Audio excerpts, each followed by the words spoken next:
আসসালামু আলাইকুম, কেমন আছেন আপনারা সবাই? আশা করি অনেক ভালো আছেন। এই গল্পটি পুরো আপলোড করা হয়েছে, গল্পটি সম্পূর্ণ দেখবেন। আর যদি গল্পটি ভালো লেগে থাকে তাহলে আমাদের চ্যানেলটি সাবস্ক্রাইব করে দিবেন। তাহলে আপনারা সবাই গল্পটি উপভোগ করুন। আম্মু, খোদায় দোহাই লাগে, আমি বিয়া করুম না। ভাবা দে, এটা তোর আব্বুর ডিসিশন। এখানে আমি কিছু করতে পারবো না।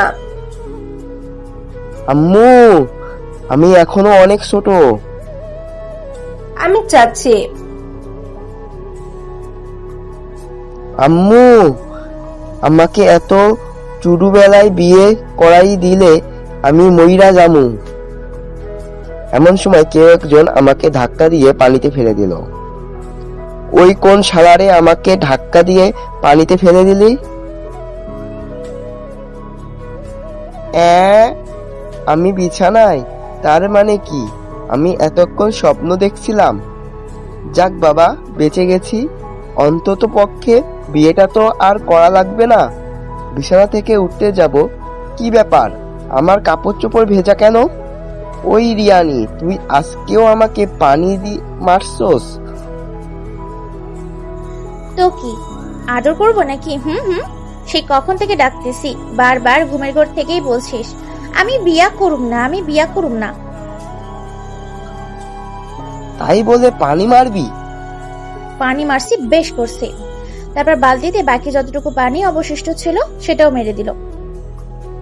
উফ, এই মেয়ের জ্বালায় আর পারি না বাবা। বিছানা থেকে উঠে ফ্রেশ হতে গেলাম।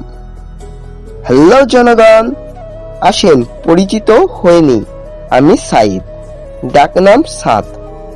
আর এতক্ষণ যার সাথে ঝগড়া করছিলাম ও হচ্ছে আমার একমাত্র চাচাতো বোন। আর আমরা দুজনেই ইন্টারমিডিয়েট দ্বিতীয় বর্ষের শিক্ষার্থী। যদিও রিয়া আমার 1 বছরের সিনিয়র, কিন্তু আমাদের এলাকায় সবাই আমাদেরকে যমজ ভাই বোন বলেই সম্বোধন করে।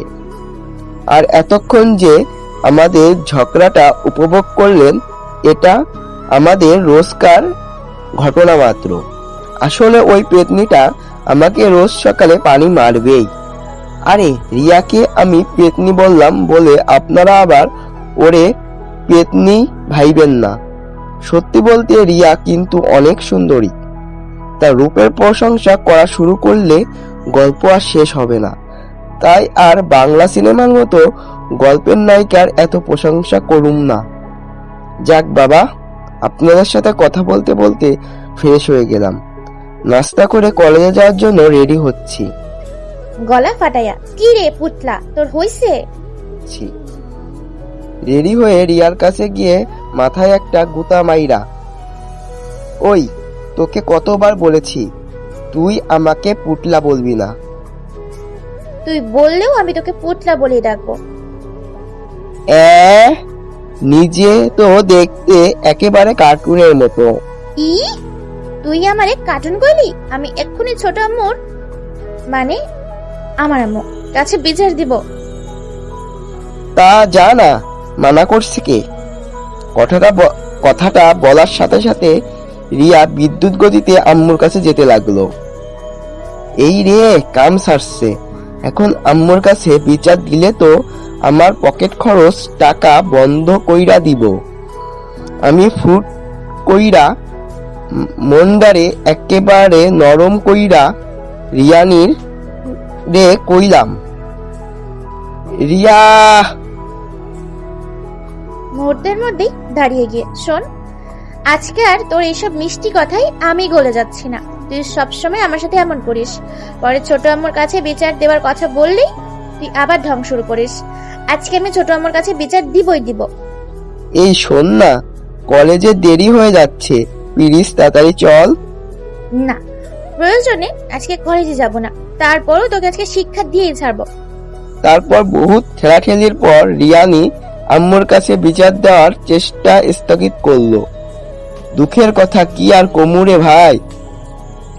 আসলে সত্যি কথা বলতে এই বাড়িতে আমার কোনো দাম নাই। আমি কিছু করলেই আমার হাত খরচের টাকা বন্ধ দেওয়া হয়। আর রিয়ানি যা কিছুই করুক তার কোনো বিচার নাই। জায়গা সেসব কথা। তারপর রিয়াকে নিয়ে কলেজে পৌঁছালাম। লাঞ্চের সময় রিয়া ওর বান্ধবীদের সাথে চলে গেল, আর আমিও হারামিগুলোর সাথে আড্ডা দেওয়ার জন্য কলেজ ক্যাম্পাসে চলে গেলাম। কিরি, তোকে আজকে এমন শুকনো শুকনো লাগছে কেন? আর বলিস না রে ভাই, এই রিয়ানির জ্বালায় তোর এই ভদ্র আর ইনোসেন্ট বন্ধুটা একেবারে শেষ। কথাটা বলার সাথে সাথেই সব হারামিগুলো হাসতে হাসতে একেবারে মঙ্গল গ্রহে যাওয়ার অবস্থা। এক বালতি রাখ মাথায় লইয়া ওই তোরা আমার এই দুর্দশা দেখা মজা লইছিস? আরে দাঁড়া দাঁড়া, আরেকটু হেসে নেই। তুই তুই ভদ্র আর ইনোসেন্ট। শালা হারামি, রিয়া তো তোকে সহ্য করে, আমি ওর জায়গায় থাকলে তোর প্রতিদিন নিয়ম করে কেলাইতাম। ভাব লয়, দেখিস তোর জামাইয়ে তোরে রুস কেলাইবে। এই শোন, আমার জামাই আমারে কেলাইবে না বুঝলি, শুধু ভালোবাসবে। আর তোর কপালে তো বিয়াই নাই। ওই বেশি পাকনামি করলে তোর চুডু বইন্ডারে লইয়া ভাগা দিমু। আমার বোন রে তো তোর কাছে বিয়াই দিব না। এই তোরা থামবি? আরে বেটা, থামাইলি কেন? ফ্রিতে তামিল মুভির কাহিনী উপভোগ করাইতেছিলাম, ভালোই তো লাগতেছিল। শালা হারামি, দাঁড়া তোরে তামিল মুভির কাহিনী উপভোগ করাইতেছি। কথাটা কই আই। ঢিসুম ঢিসুম, ওয়াও ঢিসুম।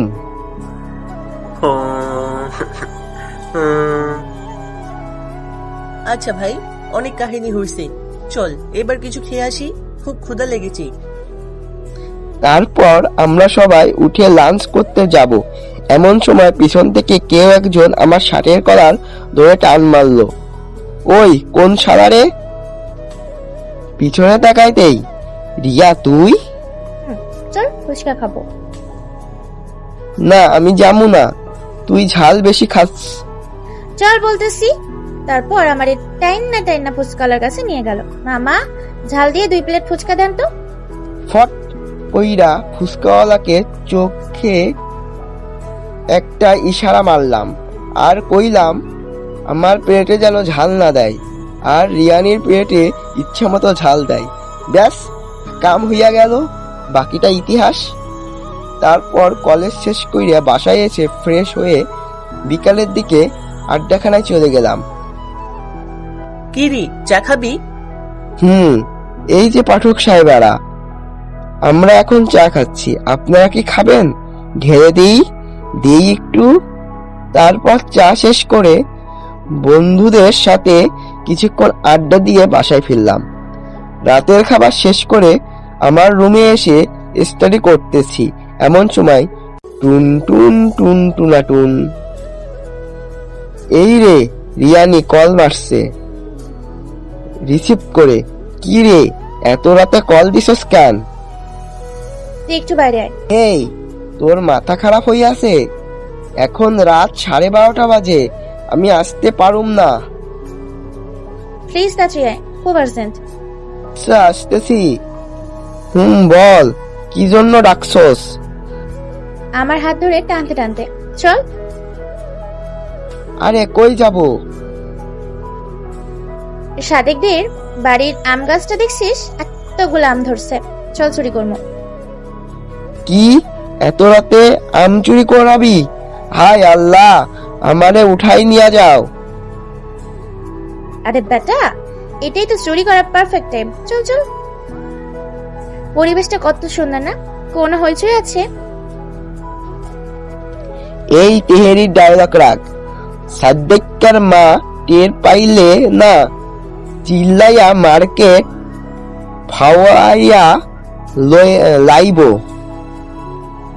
আরে বেটা, টের পাবে না, তুই নিচে চুপ মেরে দাঁড়িয়ে থাক, আমি বেগ নিয়ে গাছে উঠতেছি। সাবধানে। 10 মিনিট পর। রিয়া তাড়াতাড়ি গাছ থেকে নাম, সাদেক্কার আম্মু টের পেয়ে গেছে। মুহূর্তের মধ্যে রিয়া গাছ থেকে নেমে আমার হাতে ধরেই সেই লেভেলের দৌড়। তারপর আমার রুমের পেছন দিকের দিয়ে আমি আমার রুমে প্রবেশ করে রিয়ানিরে একটা হিসকা টান দিয়ে ওই জানালা দিয়েই আমার রুমে প্রবেশ করালাম। কিন্তু দুর্ভাগ্য বশত রিয়া তার শরীরের ব্যালেন্স ঠিক রাখতে না পেরে আমাকে নিয়েই বিছানায় একেবারে আমার উপর পড়ে গেল। তারপর তামিল সিনেমার নায়ক নায়িকাদের মতো দুজন দুজনের দিকে এক দৃষ্টিতে তাকিয়ে আছি। রিয়া আস্তে আস্তে আমার মুখে একেবারে কাছে চলে আসছে, এতটাই কাছে যে আমি ওর প্রতিটা নিঃশ্বাস অবধি অনুভব করতে পারছি। তারপর রিয়া তার নিজের ঠোঁট জোড়া আমার ঠোঁটের ছোঁয়া পেতে যাবে, এমন সময় আমি রিয়াকে এক ধাক্কা দিয়ে আমার উপর থেকে সরিয়ে বললাম, রিয়া কি করছিস? মুহূর্তের মধ্যে পরিবেশটা অন্যরকম রূপ ধারণ করলো। রিয়া খাটের এক পাশে চুপচাপ হয়ে বসে আছে আর আমি এক পাশে। দুজনের মধ্যে কঠোর এক নীরবতা বিরাজ করছে। কিছুক্ষণ পর রিয়া নীরবতা ভেঙে বলল, আমি যাচ্ছি, বলেই আমার কথার কোনো উত্তরের উপেক্ষা না করে রুমে দরজা খুলে রিয়া তার নিজের রুমে পদার্পণ করলো। আমি বিছানায় শুয়ে পড়লাম আর ভাবতে লাগলাম, রিয়া আমার সাথে এমনটা কেন করতে চাইলো? আমি তো কোনোদিনই ওকে এমন চোখে দেখি নাই। তাহলে রিয়া কি আমাকে ভালোবাসে? না না না, তা কি করে সম্ভব? এসব ভাবতে ভাবতে যে কখন ঘুমিয়ে গেছি তা আর খেয়াল নেই। সকালে রিয়ার ডাকে ঘুম ভাঙলো। আজব, তুই আজকেও আমাকে পানি মারছিস? দেখছিস নি কারবারটা? রাতে যে এত বড় একটা কাহিনী ঘটে গেছে তার কোনো প্রভাবই তার মধ্যে উল্লেখ নাই। তো কি করবো? তাড়াতাড়ি উঠে ফ্রেশ হয়ে রেডি হ, কলেজে দেরি হয়ে যাচ্ছে। তারপর ফ্রেশ হয়ে প্রতিদিনের মতোই কলেজে চলে গেলাম। লাঞ্চের সময় হারামিগুলোর সাথে বসে আড্ডা দিচ্ছি। কিরে সাদ, তুই আজকে এত চুপচাপ কেন? না এমনি। এমন সময় রিয়া এসে, কি রে, তোদের সবার কি খবর? ভালো, তোর? ফাটাফাটি। আব্বা আজকে এত খুশি কেন? ও মা, তোরা কিছু জানিস না? সবাই এক বস্তা আগ্রহ লইয়া রিয়ারে জিজ্ঞাসা করলাম, কই না তো কি? আরে আগামী সপ্তাহে আমাদের কলেজ থেকে পিকনিকে যাচ্ছে। বতনা খুশি লইয়া, কি? সাত কলেজ ছুটি দিয়ে দিছে, চল বাসে যাব। তারপর হারামিগুলোর কাছ থেকে বিদায় নিয়ে রিয়াকে নিয়ে বাসায় ফিরলাম। রাতে আমার রুমে বসে স্টাডি করছি, এমন সময় রিয়া আমার রুমে প্রবেশ করলো। কি রে, তুই এত রাতে আমার রুমে? আমার বিছানায় বসে আমার দিকে একটা খাতা এগিয়ে দিয়ে একেবারে গুলুমুলু হয়ে, এই অঙ্কটা বুঝিয়ে দে না। কি রে, আমি স্বপ্ন দেখতাছি না তো? হাতে একটা চিমটি কেটে?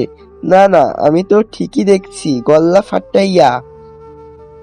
আম্মু গো, আমার রুমে ভূত ঢুকছে। সাথে সাথেই রিয়া আমার মুখ চেপে ধরে। ওই শালা, আমি ভূত না, আমি রিয়া।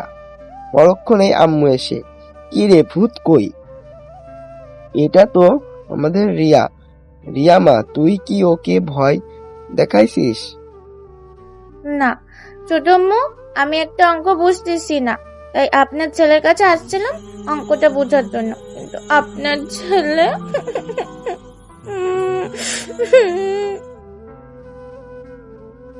ওরে বাবুলে, কাঁদে না। এই হারামজাদা, রিয়াকে অঙ্কটা বুঝিয়ে দে। না আম্মু, এটা রিয়া না, ভূত। দেব একটা কানের গোড়ায়, ওটা রিয়াই। ভূত হলে ওকে ছোঁয়া যেত না। কথাটি বলেই আম্মু আমার রুম ত্যাগ করলো। কি ব্যাপার ছোট আম্মু, কি বললো? সেটা কানে যায় নাই? তাড়াতাড়ি আমার অঙ্কটা বুঝাইতে বলতেছি। অঙ্ক বুঝাই দিব, সমস্যা নেই, কিন্তু একটা বিষয় কিছুতেই আমার মাথায় ঢুকছে না। তোকে বড় আম্মু এত বকাঝকা করেও একবার পড়ার টেবিলে বসাতে পারে না, আর সেই তুই কিনা নিজের ইচ্ছাতে আমার কাছে আসছিস অঙ্ক বুঝতে। আসছি, আর এখন থেকে রোজই আসবো। আফা গো, আন্নে দুহাত লাগে, আন্নে আরে আর জানায়েন না। ওয়াও ওয়া। ওই ন্যাকামি ছাড়বি নাকি? ছোট মুখে রাখবো। না না, তোর যখন মন চাই তখনই আসবি। Good boy.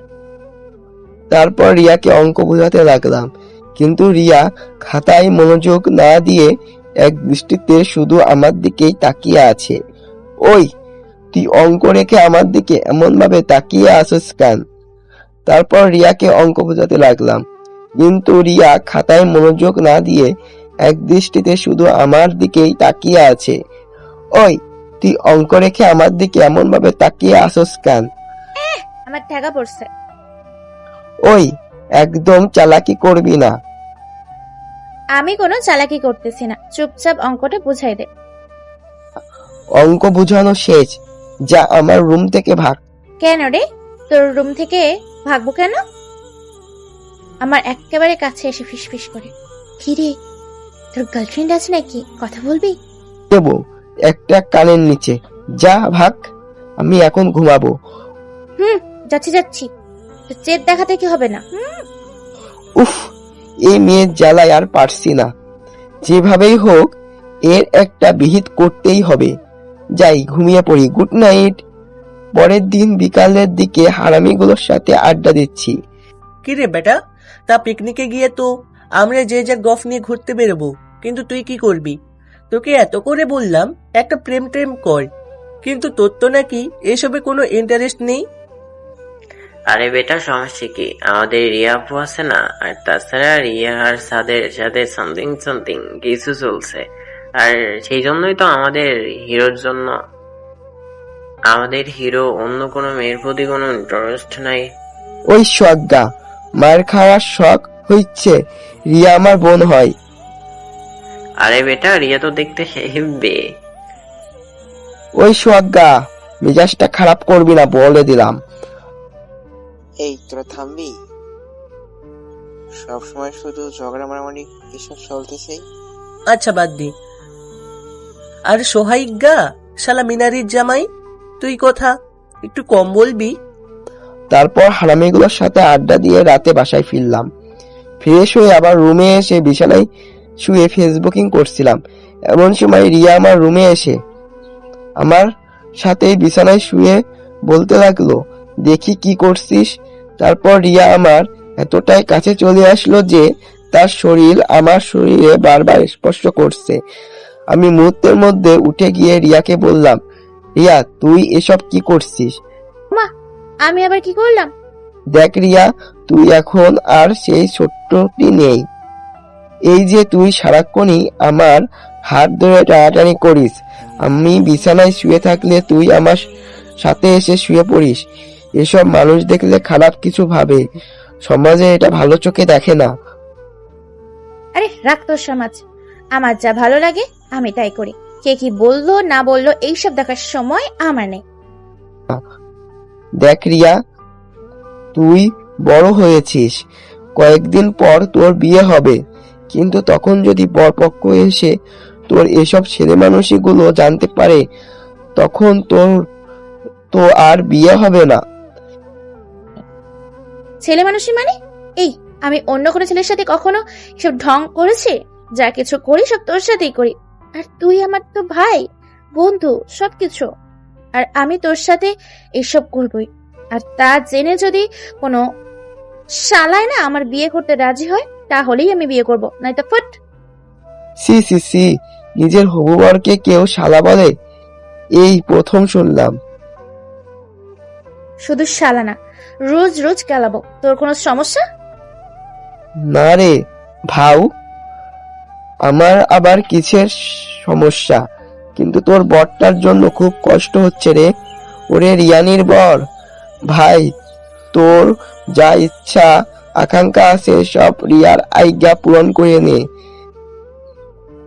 বিয়ার পর তোর জীবনের সুখ বইলা আর কিছু থাকবো না রে ভাই। এই মাইয়া তোর জীবন প্যারা তেজপাতা কইরা দিব। ওই ফাজলামি রাখবি, চল আম্মু খাবার নিয়ে বসে আছে। চল। তারপর খাবার টেবিলে আমরা সবাই একসাথে বসে খাবার খাচ্ছি। আমি খেয়াল করলাম রিয়া কিছুক্ষণ পরপরই কেমন ভাবে যেন আমার দিকে তাকাচ্ছে। আমিও ফট কইরা জিব্বা বাহির কইরা একটা ভেঙচি কেটে দিলাম। মুহূর্তের মধ্যে ওই ডাইনিটা ওর পায়ের নখ দিয়ে আমার পায়ে সজোরে আঘাত করলো। গলা ফাটাইয়া চিৎকার করে উঠলাম আমি। কি ব্যাপার, কি হয়েছে? নিজেকে একটু সামনে নিয়ে কই কিছু না তো।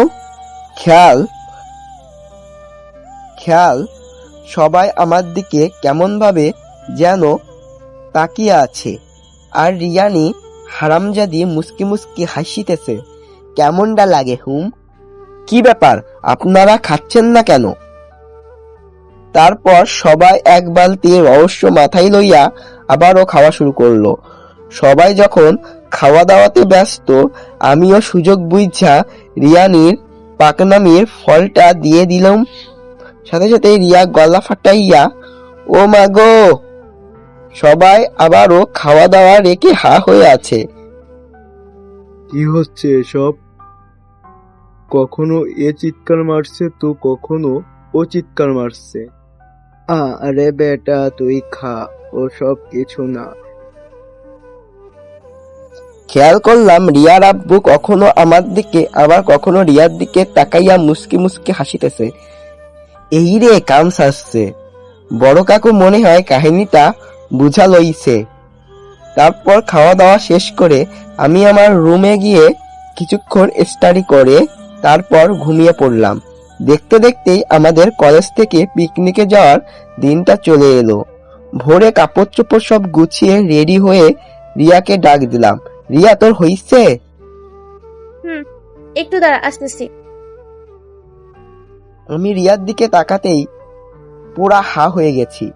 রিয়া আজকে শাড়ি পরছে, তাও আবার ব্ল্যাক, আমার পছন্দের কালারের। আমি তো রিয়ার দিকে তাকাইয়া আছি আর বস্তার বস্তা কেরাস খাইতাছি।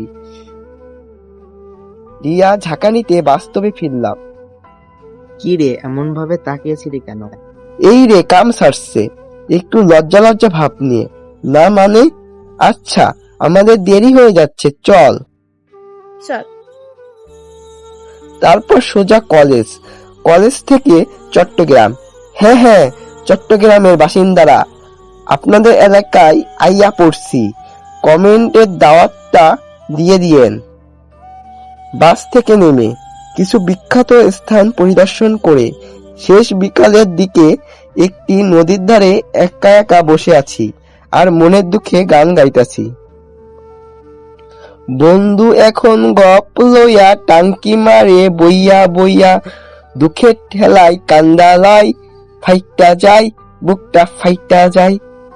আরে আপনারা কি ভাবছেন পিকনিকে গেলাম কই ফ্রেন্ডের সাথে মজা মাস্তি করব, আর তা না করে আমি একা একা নদীর ধারে বসে প্রেম না কইরা বিরহের গান গাইতেছি? ভাই রে ভাই, দুঃখের কথা আর কি কমু। আসলে আমার যাদের সাথে মজা মাস্তি করার কথা ছিল ওই হারামিগুলো সব কয়টা তাদের গপ নিয়া আমার কান্দন আনাইতেছে আর কইতে পারুম না। আর আমি হতবাগা সিঙ্গেল, তাই একা একা সময় পার করতেছি আর কবিতা আবৃত্তি করতেছি। সকালে উঠিয়া আমি জোরে জোরে চিল্লাই, 18 বছর বয়সে আমার জিএফ নাই কিল্লাই কিল্লাই কিল্লাই কিল্লাই। পরক্ষণে কয়েকটি মেয়ের খিলখিল হাসির শব্দ, পিছনে ফিরে তাকাইলাম। আরে আল্লাহ রে, আমি এসব কি দেখতেছি? মায়া গো মায়া, কি আর কমু।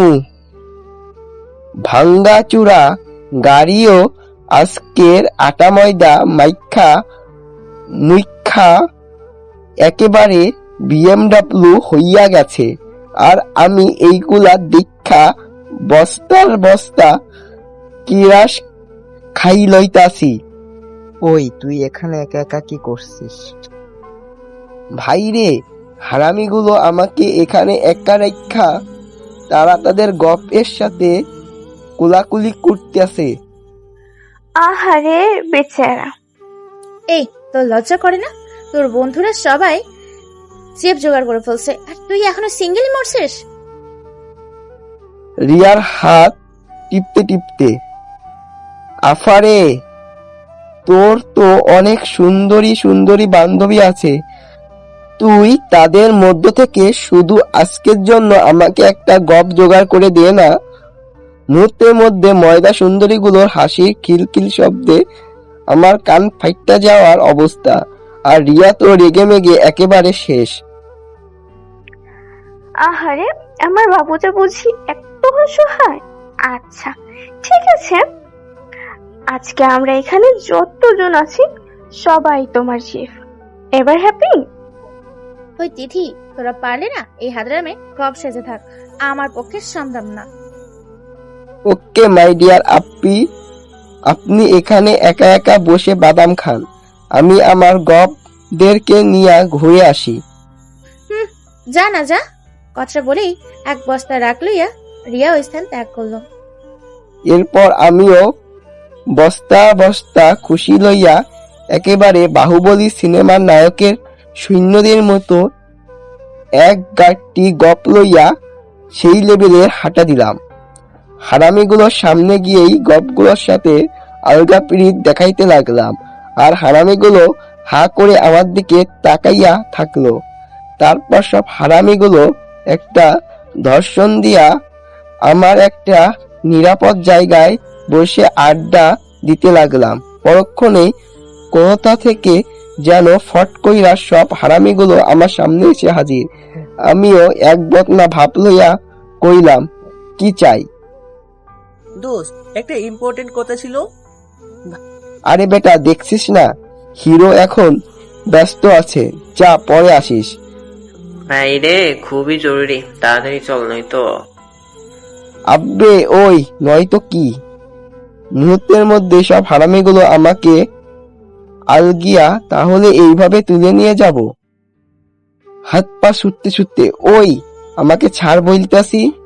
তারপর হারামিগুলো আমাকে আমার অস্থায়ী গবদের কাছ থেকে নিরাপদ দূরত্বে নিয়ে সব হারামিগুলো আমার হাত পা টিপতে লাগলো। দোস্ত, আমি তো আমার গফের সাথে থাকাকালীন অন্য কোনো মেয়ের দিকে তাকাইতে পারি না, আর তুই এতগুলা গফের সাথে নিয়ে ঘুরতেছস। ভাইরে, কি এমন করছস? আমাকে বল না প্লিজ। আরে আমার গরু, থুথুকু গরু, গুরু থুকু গুরু। ভাই বল না, কিভাবে এতগুলো গপ একসাথে জোগাড় করলি? আচ্ছা এই কাহিনী, ওই শালারা তোদের গপ রাখা আবার গপ খুঁজছস? এক জিনিস আর কত ভালো লাগে। ওকে, সব কিছুই বলবো, কিন্তু আমারে যে এখন খুব খিদা লাগছে। ভাই, তুই যা খেতে চাস সব খাবি, চল হোটেলে চল। এই যে ভাই, আপনারা আবার আসল কাহিনী কইয়া দিয়েন না, তাহলে ভাই আমি শেষ। তারপর হোটেলে গিয়ে পেট ভইরা খাইয়া টাইয়া বাইরে আসতেই, ভাই এইবার বল না, এত মাইয়া একসাথে কেমনে পটাইলি? ওইগুলো আমার অস্থায়ী গপ, কথাটা কইয়া খিচ্চা দৌড়। অস্থায়ী গপ মানে? আমি তো কিছুই বুঝলাম না। দৌড়ানো অবস্থায় বুঝলে বুঝপাতা, না বুঝলে তেজপাতা। তারপর পিকনিক শেষ করে নারীর টানে বাড়ি ফিরার থুক্কু। আমি তো বিয়াই করি নাই, আব্বা আম্মার টানে বাড়ি ফিরার উদ্দেশ্যে রওনা হলাম। বাসায় ফিরে ফ্রেশ হইয়া দিলাম একখানা ঘুম। পরের দিন কলেজে যেতেই, ওই দেখ, রিয়ার হবু বর আসছে। ওই রিয়ার হবু বর কে? হুম, আরে বেটা, রিয়াপু আমাদেরকে তোদের লটর পটরের সব কথা বলে দিছি। ওই রুবাইল্লা, একদম বাজে কথা বলবি না, বলে দিলুম। তলে তলে টেম্পু চালাও না, আমরা বললেই হরতাল। ওকে ফাইন, আমি রিয়াকেই জিজ্ঞাসা করে নিচ্ছি, যদি তোদের কথা মিথ্যা হয় আমি তোদের খবর করে ছাড়বো। তারপর সোজা ক্লাসে চলে গেলাম। লাঞ্চের সময় রিয়া আসতেই চল বাসায় যাব। কি ব্যাপার, কি হয়েছে? আগে বাসায় চল, সব বুঝতে পারবি। তারপর রিয়াকে নিয়ে বাসায় ফিরে আমি আমার রুমে চলে গেলাম। ফ্রেশ হয়ে লাঞ্চ করে রিয়াকে বললাম, রিয়া ছাদে আয়। কথাটা বলেই আমি ছাদে চলে গেলাম। কিছুক্ষণ পরই রিয়া এসে, কি রে, কি বলবি বল? তুই রিমার কাছে কি বলছস? না মানে, না মানে কি? বলেছি যে আমরা দুজন দুজনকে পছন্দ করি। শুধু এতটুকুই? আর বলছি আমরা দুজন দুজনকে মানে ইয়ে করি। ওই সোজা ভাবে বল। ভালোবাসি। ঠাস। রিয়া তার গালে হাত দিয়ে আমার দিকে অসহায়ভাবে তাকিয়ে আছে। ওই, আমি কখনো তোকে বলেছি যে আমি তোকে ভালোবাসি? আমার তো তোর প্রতি তেমন কোনো ফিলিংসই কাজ করে না। সাত, আমি তোকে ভীষণ ভালোবাসি। কিন্তু আমি তো বাসি না। আমার কাছে এসে আমার গালে হাত রেখে, কেন কেন তুই আমাকে ভালোবাসিস না? আমার মধ্যে কি এমন কমতি আছে? দেখ, তুই দেখতে অনেক সুন্দরী, স্মার্ট, তাই তোর পিছনে অনেকগুলো ছেলেও ঘোরে। তাই বলে এটা ভাবিস না আমিও ওসব ছেলেদের মতো। আমি তোকে ওইসব ছেলেদের মতো ভাবি না সাদ, আর এই জন্যই তো আমি তোকে এতটা ভালোবাসি। দেখ, তোর প্রতি আমার একটা অদ্ভুত ভালো লাগা কাজ করতো, কিন্তু তখন বুঝতে পারিনি যে আমি তোকে ভালোবেসে ফেলেছি। কিন্তু ওই দিন পিকনিকে যখন তিথি আমার উপস্থিতিতে তোকে টাচ করছিল, তোর সাথে গভীর অভিনয় করছিল, বিশ্বাস কর আমি তখন এই দৃশ্যটা নিতে পারছিলাম না।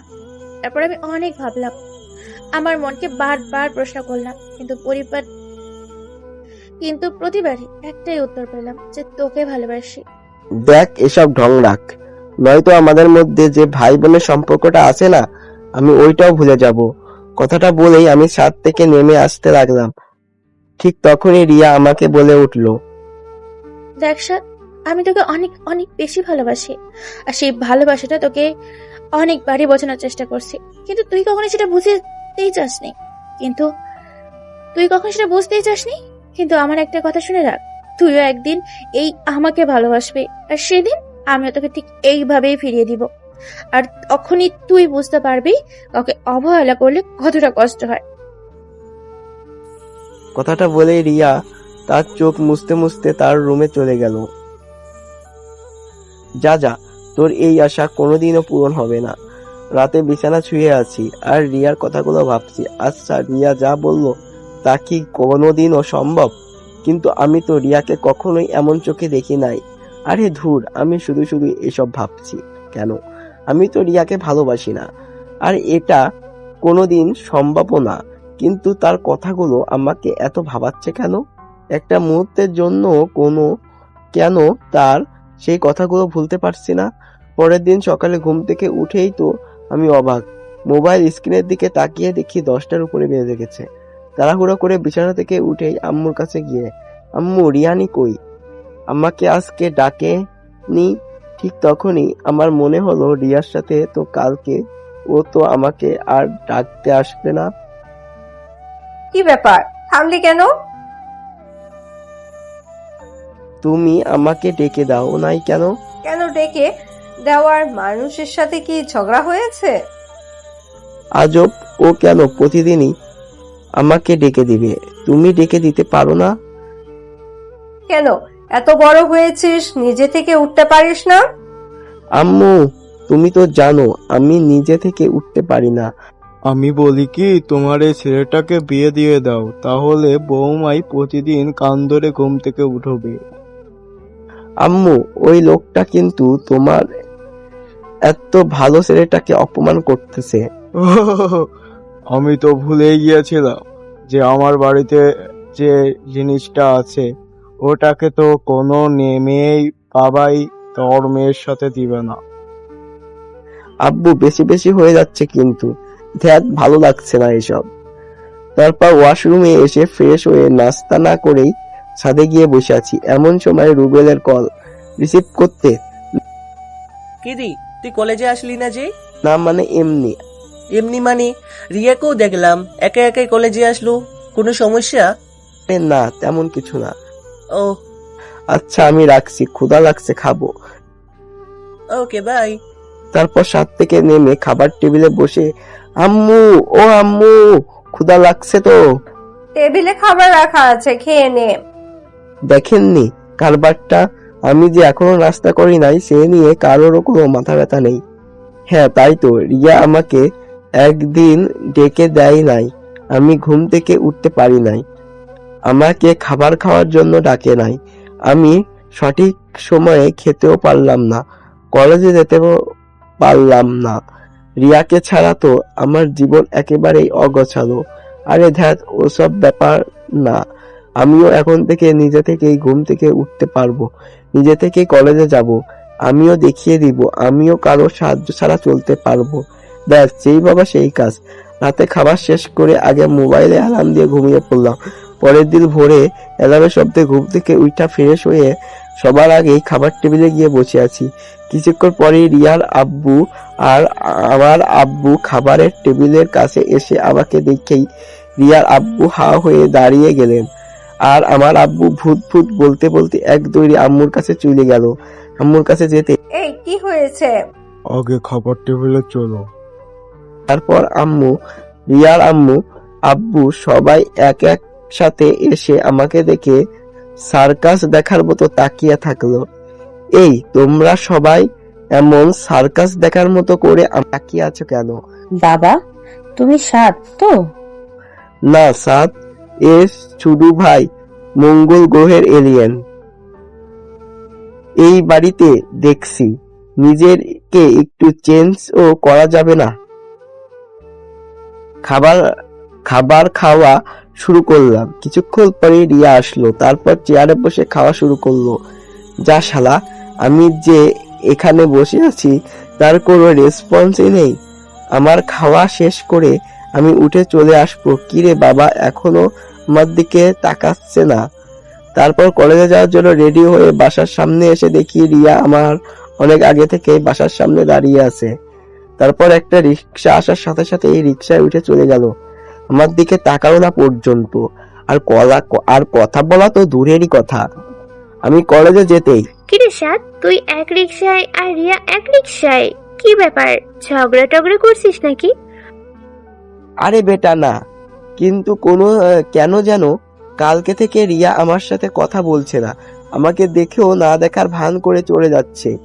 দুষ্ট, আমার মনে হয় তুই হয়তো এমন কিছু করছিস যাতে রিয়া অনেক কষ্ট পেয়েছে আমার কাছে এসে। দুষ্ট, রিয়া কিন্তু তোকে অনেক লাভ করে, ওর মতো মেয়ে পাওয়া আসলে ভাগ্যের ব্যাপার। এই তুই কি পাগল হয়ে গেছিস? আর ওর মেয়ে পাওয়া জীবনের সবচেয়ে দুঃখের তোর মনে আছে কিছুদিন আগে তোর শখের নতুন ফোনটা চুরি হয়ে গেছিল, আর তখন তুই অনেক কষ্ট পেয়েছিলি, কারণ তোর আব্বু বলেছিল 6 মাসের আগে তোকে আর কোনো ফোন কিনে দিবে না। আর তখন রিয়া তার নিজের গয়না বিক্রি করে তোকে আবার সেই সেম ফোনটাই কিনে দিয়েছিল। হট, কিন্তু তোরা তো বলেছিলি ওইটা তোরা সবাই মিলে কিনে দিছস। শুধু এইটুকুই না, পিকনিকের মধ্যে আমি তোমার জিএফ সেজেছিলাম না, আর সেই জন্য রিয়া আমার সাথে এখন পর্যন্ত কথা বলে না। রিয়া তোকে সত্যি অনেক লাভ করে রে। শুধু এতটুকু শুনেই থমকে গেলি? এমন কতবার যে তোকে রিয়া নিজে বিপদে পড়ে তোকে সেভ করেছে, সেটা হয়তো রিয়া ছাড়া আর কেউ জানে না, কারণ রিয়া এই বিষয়গুলা কাউকে জানতে দেয় না। তোর খেয়াল, ইন্টার ফার্স্ট ইয়ারের ফাইনাল এক্সামে তুই টুকলি নকল করেছিলি, কিন্তু স্যার সেটা বোঝার আগেই তুই সেটা নিচে ফেলে দিসলি। পরে স্যার ওই টুকলির হাতের লেখা মিলিয়ে তোকে দোষী সাব্যস্ত করে অফিসে নিয়ে গিয়েছিল। পরবর্তীতে তোকে আর নির্দোষ বলে ছেড়ে দিয়েছিল, কারণ সেই দোষটা অন্য আর কেউ নয়, তার নিজের ঘাড়ে নিয়ে নিছিল। চিনতে পারি নাই উনি সবাইকে মানা করেছিল তোর কাছে যেন তার পরিচয়টা কেউ না দেয়, কিন্তু আমি তার পরিচয়টা এখন দিয়ে দিছি, ওটা রিয়াই ছিল। বলবো মানে? কিন্তু সে কি ছিল? আমি অনেকবার চেষ্টা করেছি ওই মানুষটাকে সেটা জানার জন্য, কিন্তু কেউ নাকি তাকে চিনতে পারে নাই।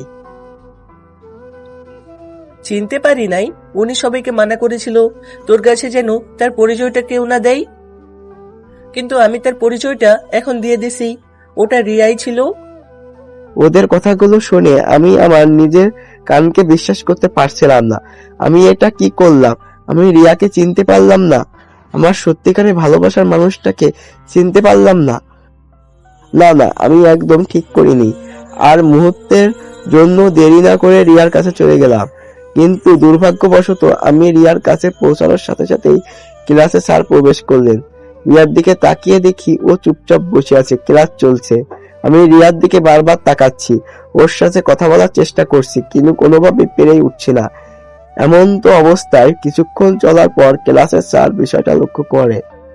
না, কিছু না, সরি স্যার। যাক বাবা, ক্লাসটা শেষ হয়েছে, এখন রিয়ার সাথে কথা বলা যাবে। রিয়ার কাছে গিয়ে, রিয়া, আমার ভুল হয়ে গেছে, প্লিজ এবারের মতো আমাকে মাফ করে দে না। রিয়া, প্লিজ চুপ করে থাকিস না, কিছু তো বল। তারপর রিয়া তার ব্যাগ নিয়ে ক্লাসরুম থেকে বেরিয়ে যেতে লাগলো।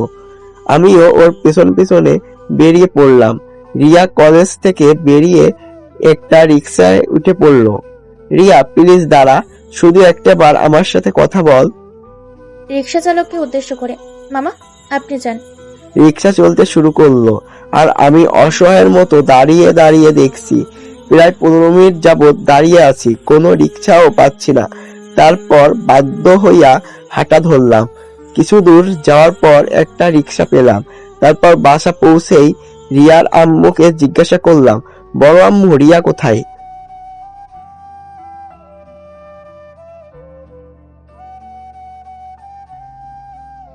কি বলছেন? রিয়া তো আমার অনেক আগেই কলেজ থেকে বেরিয়ে গেছে। রিয়াকে একটা কল দেন তো। তারপর রিয়ার আম্মু রিয়াকে কল দিল। কল রিসিভ করে, আম্মু, আম্মু আমি তো একটু শপিং এ আসছিলাম। আচ্ছা আম্মু, কি রে?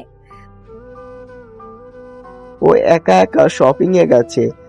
হয়তো উনাকে কিছু বুঝতে না দিয়ে। তারপর আমি ওয়াশরুমে গিয়ে ফ্রেশ হয়ে ছাদে চলে গেলাম। একা একা বসে আছি আর ভাবছি, রিয়া আমার সাথে কথা কেন বলছে না। প্রায় আধা ঘন্টা পর রিয়া ছাদে এসে, কি রে, কলেজে এমন করছিলি কেন? তুই আমার সাথে কথা বলা বন্ধ করে দিছস কেন? না, আমি তোর সাথে কথা বললে তো তুই বিরক্ত হোস। আমি আর কাউকে বিরক্ত করতে চাই না। এই, আমি কখন বলছি যে তুই আমার সাথে কথা বললে আমি বিরক্ত হই? তাই না? আচ্ছা সব বাদ দে, এখন বল তুই কলেজে কি পড়তে চেয়েছিলি? 1 মিনিট দাঁড়া, আমি আসতেছি। তুই যাস। আসতেছি, একটু ওয়েট কর। তারপর সাদের গোলাপ গাছ থেকে একটা গোলাপ ফুল নিয়ে রিয়ার কাছে এসে হাঁটু গেড়ে বসে ওকে বলতে লাগলাম, রিয়া, আমি এতদিন শুনেছি কেউ বড় ধরনের কোনো পণ্য করলে তার প্রতিদান নাকি উপরওয়ালা এই পৃথিবীতেই দিয়ে দেয়, কিন্তু আমি জানি না আমি কোনো পণ্যের বিনিময়ে তোর মতো একটা মেয়েকে আমার জীবনে পেয়েছি। রিয়া, তুই যখন আমার সাথে সারাক্ষণ কথা বলতি, ঝগড়া করতি, তখন আমার খুব বিরক্ত লাগতো।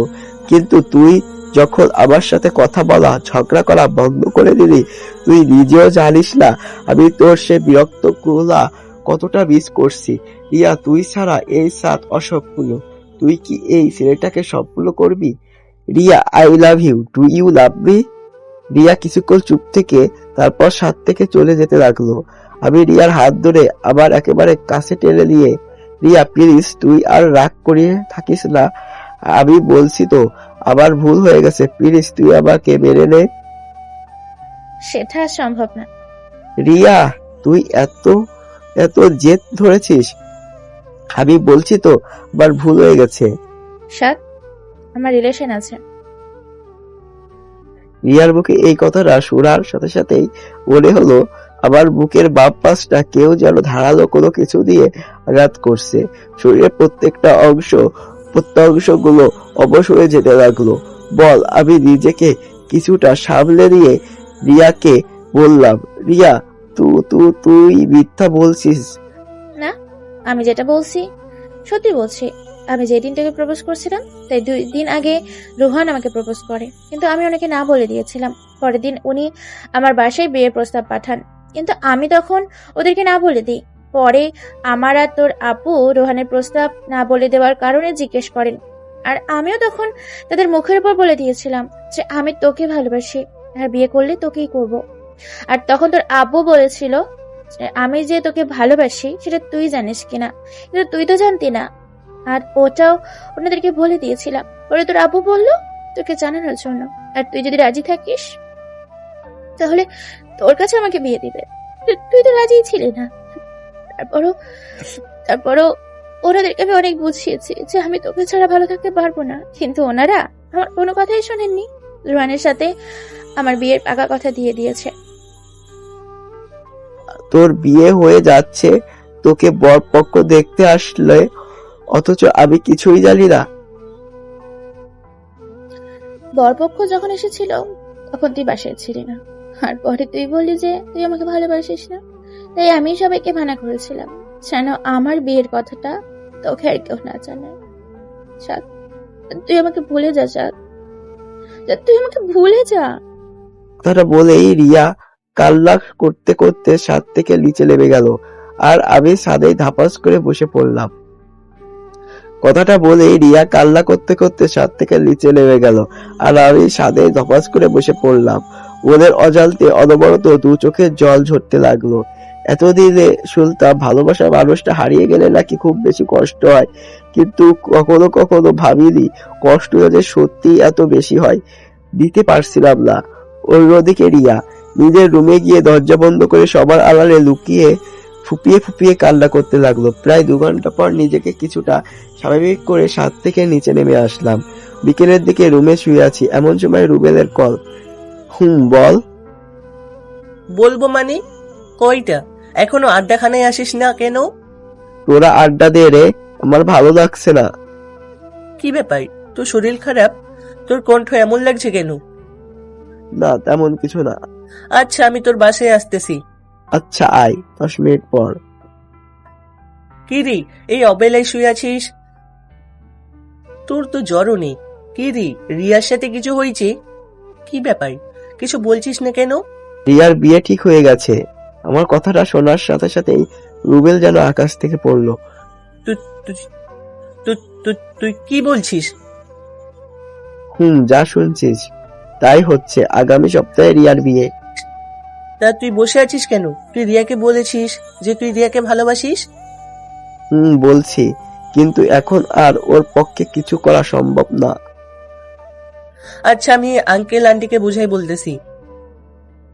ওনারা তো আমাকে রিয়ার মাধ্যমে আগেই জিজ্ঞাসা করেছে আমি রিয়াকে পছন্দ করি কিনা, কিন্তু আমি তো তখন রাজি ছিলাম না।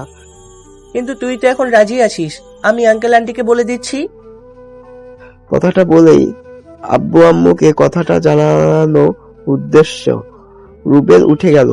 আমি রুবেলের হাত ধরে ওকে আটকিয়ে, রুবেল প্লিজ, তুই এই ব্যাপারে আব্বু আম্মুকে কিছু বলবি না।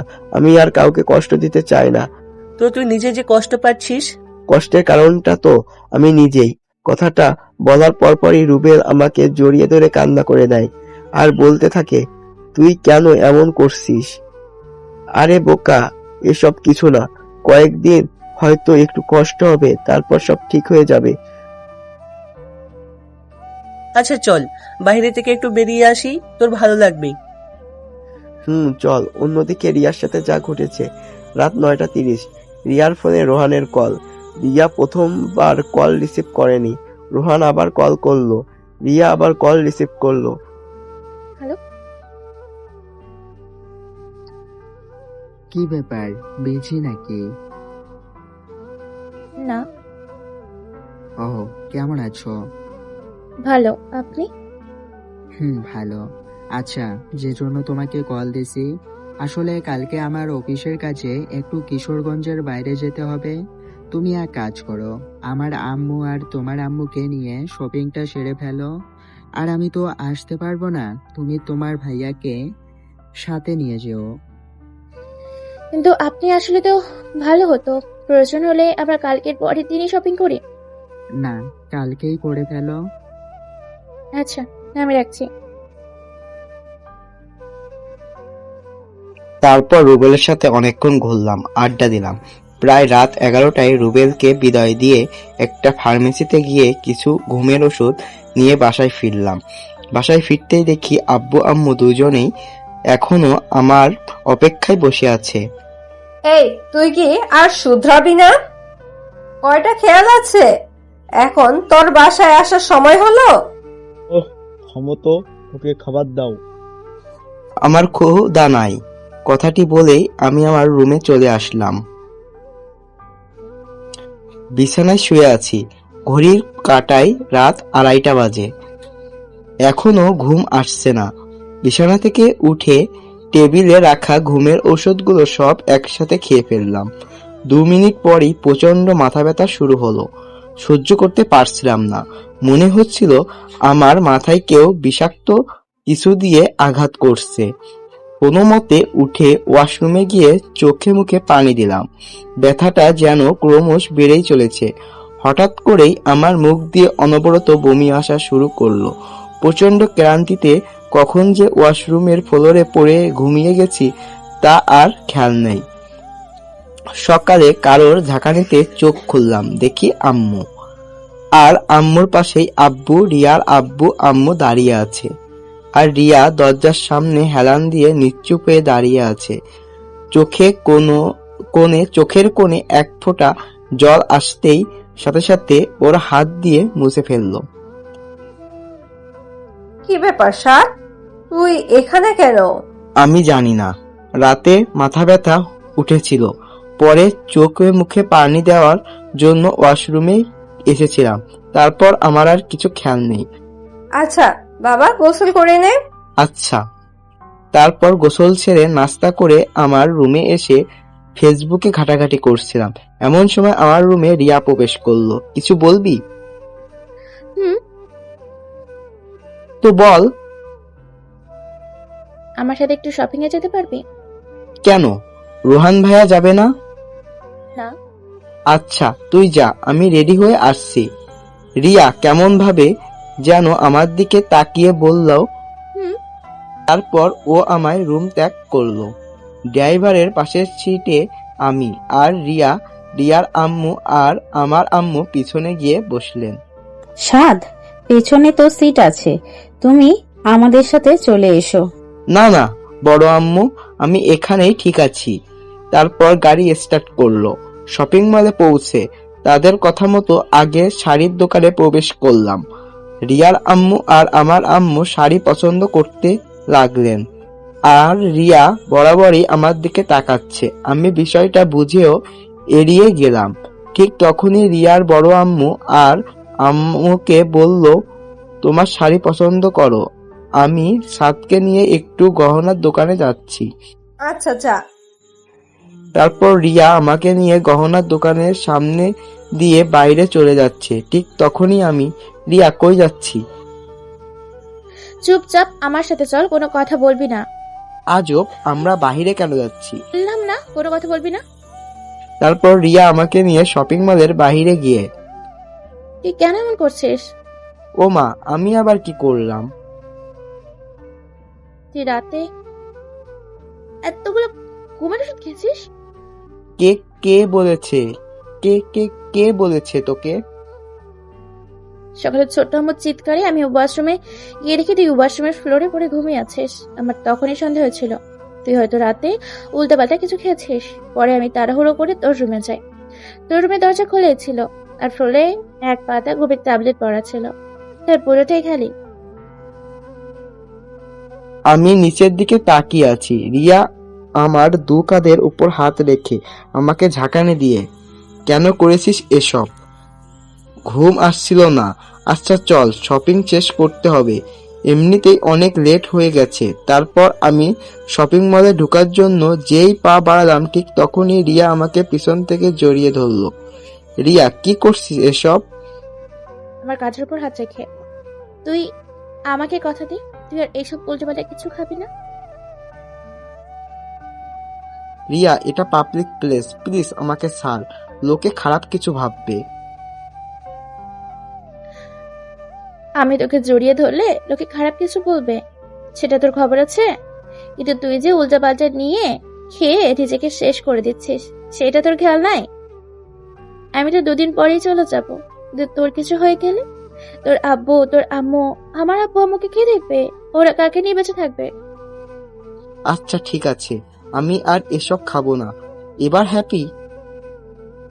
সত্যি বলছিস তো? সত্যি। চল চল চল, দেরি হয়ে যাচ্ছে। তারপর রিয়াকে নিয়ে শপিং মলে ঢুকে শপিং শেষ করে বাসায় ফিরলাম। দেখতে দেখতে রিয়ার বিয়ের দিনটা খুবই নিকটে চলে এলো। ঘড়ি কাটাতে রাত 10টা। রাতটা পেরোলেই রিয়া নামক মেয়েটা আমার কাছ থেকে অনেক দূরে চলে যাবে, অন্য কারোর হয়ে যাবে সে। রুমের দরজাটা বন্ধ করে বসে বসে এসব কথাই ভাবছিলাম। আচমকা খেয়াল করলাম কোনো কারণ ছাড়াই আমার দু চোখ দিয়ে বৃষ্টির মতো জল ঝরছে। আজব তো, আমি তো কান্না করছি না, তাহলে আমার চোখে জল কেন? ভীষণ কষ্ট হচ্ছিল। জন্মের পর থেকে যাকে ছাড়া কখনো একটা দিনও কাটায়নি, আর এখন তাকে ছাড়া দিনের পর দিন, মাসের পর মাস, বছরের পর বছর আমি কিভাবে কাটাবো? না, নিজেকে আর কোনোভাবে ঠিক রাখতে পারছিলাম না। এক সময় রিয়াকে দেওয়া সেই কথাটা উপেক্ষা না করেই বাজারের উদ্দেশ্যে বের হলাম।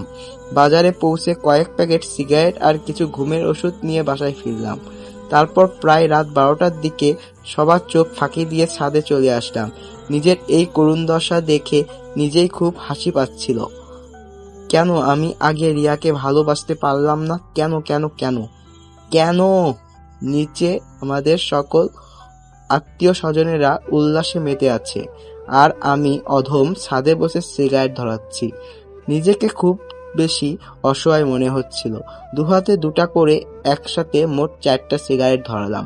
নিকোটিনের এই বিষাক্ত ধোঁয়া এই অবুঝ ছেলেটাকে ভিতরে প্রথমবার প্রবেশ করতেই কাশতে কাশতে চোখ দিয়ে পানি বেরিয়ে এসেছে, তবুও থামেনি। পাগলের মতোই একের পর এক সিগারেট ধরিয়ে বিষাক্ত ধোঁয়াগুলো কে আপন করে নিয়েছে। খুব ঘুম পাচ্ছে। শরীরে প্রত্যেকটা অঙ্গ প্রত্যঙ্গ নাড়াচড়া করার ক্ষমতাটা হারিয়ে ফেলেছে হয়তো। চোখগুলো নিজের অনিচ্ছার সত্ত্বেও আস্তে আস্তে করে বন্ধ হয়ে যেতে লাগলো, আর আমি গভীর ঘুমে তলিয়ে যেতে লাগলাম। জানি না এই ঘুম আর ভাঙবে কিনা, ভোরের আলোটা আবারও দেখতে পাবো কিনা। সকালে রিয়ার চিৎকারে ঘুম ভাঙলো। রিয়া আমাকে মারতে শুরু করলো আর বলতে লাগলো, মনে খুব শখ হচ্ছে না? এই আমি তোকে এখন মেরে ফেলবো বলেই কান্না করে দিল। বলেই কান্না করে দিল। আমি শুধু এক দৃষ্টিতে রিয়ার দিকে তাকিয়ে আছি। আমি এত করে মানা করার পরও কেন এমন করলি? ভীষণ কষ্ট হচ্ছিল রে। আমার চোখ দিয়ে বৃষ্টির মতো জল ঝরছে আর ঠোঁট জোড়া অনবরত কাঁপছে। তোকে ছাড়া তো কখনো থাকিনি রিয়া, শেষবারের মতো আমাকে একটাবার জড়িয়ে ধরবি? আর তো কখনো তোকে জড়িয়ে ধরতে। কথাটা বলে শেষ করার আগে রিয়া আমাকে খুব জোরে শক্ত করে জড়িয়ে ধরল। এর আগে আমি নিজ থেকে কখনো রিয়াকে ছুঁয়েও দেখিনি, কিন্তু আজ আমি নিজেকে সামনে রাখতে পারলাম না। খুব শক্ত করে রিয়াকে জড়িয়ে ধরলাম। দুজনের চোখ দিয়ে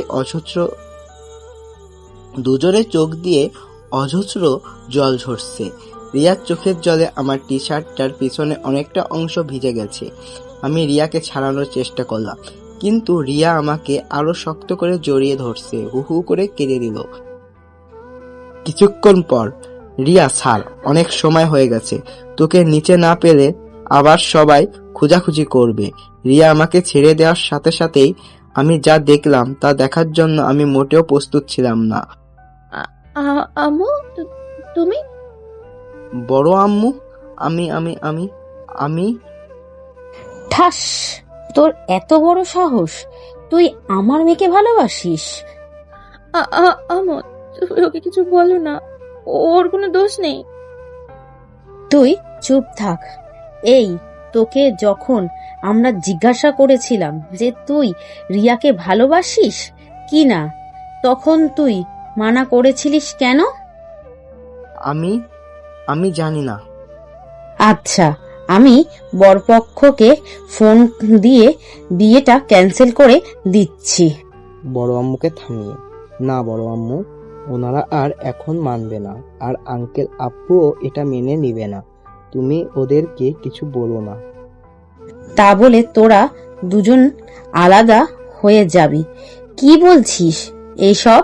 বড় আম্মু, আমি আর রিয়া যখন আমাদের পরিবারের জন্য আমাদের ভালোবাসা জলাঞ্জলি দিতে পেরেছি, তাহলে তুমি কেন পারবে না?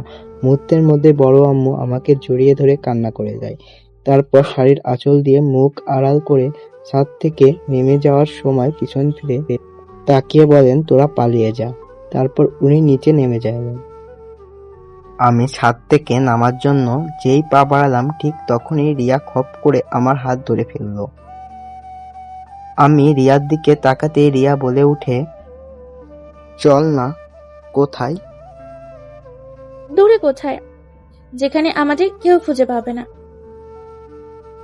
রিয়ার কপালে একটা চুমু দিয়ে, না রে, আমি আমার ভালোবাসার মানুষটাকে কলঙ্কের দাগ লাগাতে চাই না। কথাটা বলেই আমি নিচে চলে এলাম। কিছুক্ষণ পর রিয়াও নিচে চলে এলো। প্রায় 12টার দিকে বরপক্ষ আমাদের বাসায় প্রবেশ করলো। আর তখনই কোথা থেকে যেন রুবেল, ইকবাল, সোহাগ আর রিমা এসে হাজির। ওরা আমার কাছে এসে, ভালো তোরা? কারোর মুখে কোনো কথা নেই। আচ্ছা, তোরা এত লেট করলি কেন? কিছুক্ষণ পর রিয়াকে বধূ সাজিয়ে বিয়ের আসরে বসালো।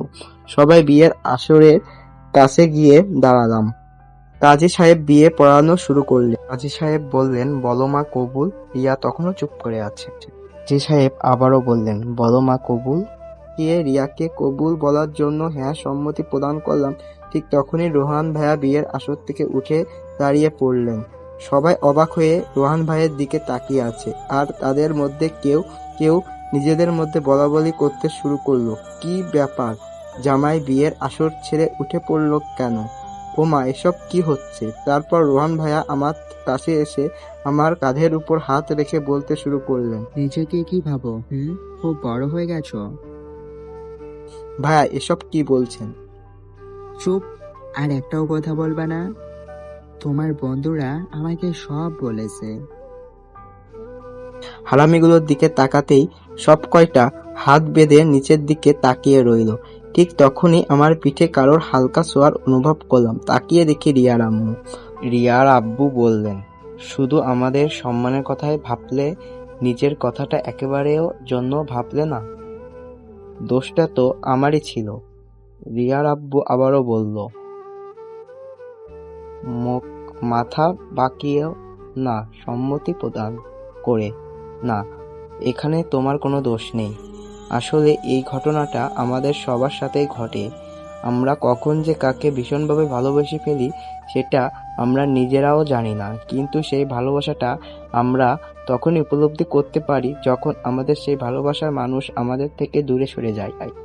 আর আমরা তখন বুঝতে পারি যে তাকে ছাড়া আমাদের জীবনটা কতটা মূল্যহীন। দেখো সাদ, আমি জানি তুমি রিয়াকে কতটা ভালোবাসো, আর রিয়াও তোমাকে তার নিজের থেকেও বেশি ভালোবাসে। সেটা আমার থেকে তুমি বেশ ভালো করে জানো।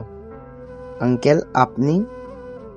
রিয়ার আব্বু বলল, আমাকে থামিয়ে দিয়ে। তুমি কি ভাবো আমরা তোমাদের কোনো খোঁজ খবর রাখি না? তুমি যেদিন ঘুমের ওষুধ খেয়ে ওয়াশরুমে পড়ে ঘুমিয়েছিলে, ওই দিনই আমরা বুঝে গিয়েছিলাম যে তুমি ইয়াকে কতখানি ভালোবাসো। কিন্তু তোমার আম্মু বলেছিল যে এটা নাকি শুধু মাত্রই তোমার আবেগ, আসলে তোমার নাকি ফ্যামিলির প্রতি কোনো কেয়ারই নেই, আর সেই জন্যই এসব উল্টোপাল্টা করতেছ। এখন বুঝতে পারতেছি তোর ছেলে ফ্যামিলিটাকে কতটা ভালোবাসে। যেই ছেলে তার পরিবারের সম্মানের কথা ভেবে তার ভালোবাসাকে জলাঞ্জলি দিতে পারে, সে আর যাই হোক খারাপ ছেলে হতে পারে না। আব্বু আমার কাছে এসে আমাকে জড়িয়ে ধরে কান্না করে দিল। আই অ্যাম সরি, আমি এতদিন আমার ছেলেটাকে চিনতে পারিনি। আব্বু এসব কি বলছো? তারপর আব্বুকে ছেড়ে হারামিগুলোর কাছে গেলাম। সবগুলো নিচের দিকে তাকিয়ে আছে। আমি সবগুলোকে একেবারে জড়িয়ে ধরে বলতে লাগলাম, তোদের জন্যই মনে হয় আমার জীবনটা ধন্য। আমি সত্যি খুব ভাগ্যবান যে তোদের মতো বন্ধু পেয়েছি। হয়েছে, আর গলতে হবে না। আগে বিয়ের আসরে গিয়ে রিয়াকে আমাদের ভাবি বানা। তারপর কাজী সাহেব বিয়ে পড়ানো শুরু করলেন।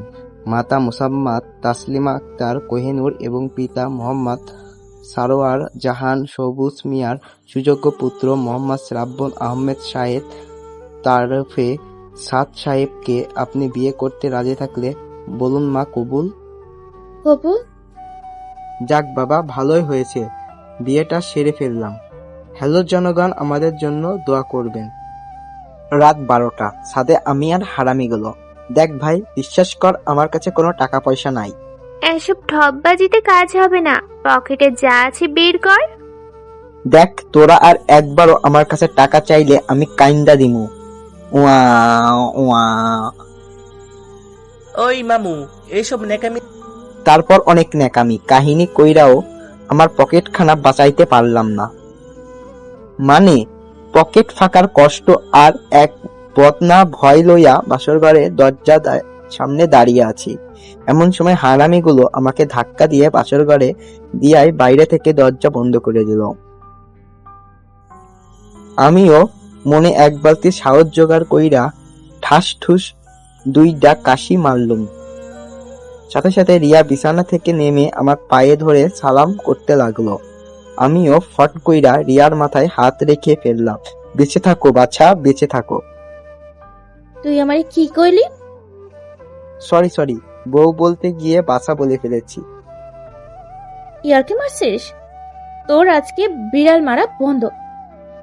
না, ওয়া ওয়া। কথাটা বলে রিয়া বিছানা থেকে একটা বালিশ আর চাদর ফ্লোরে ছুঁড়ে মারলো।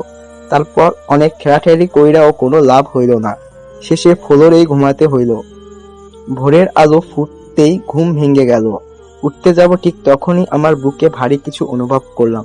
খেয়াল করে দেখি রিয়ার নিষ্পাপ বাচ্চার মতো গুটিসুটি মেরে আমার বুকে ঘুমিয়ে আছে। আমি আলতো করে ওর কপালে একটা সুখের পরশ এঁকে দিলাম। ওকে কোলে নিয়ে ফ্লোর থেকে তুলে বিছানায় শুয়ে দিলাম।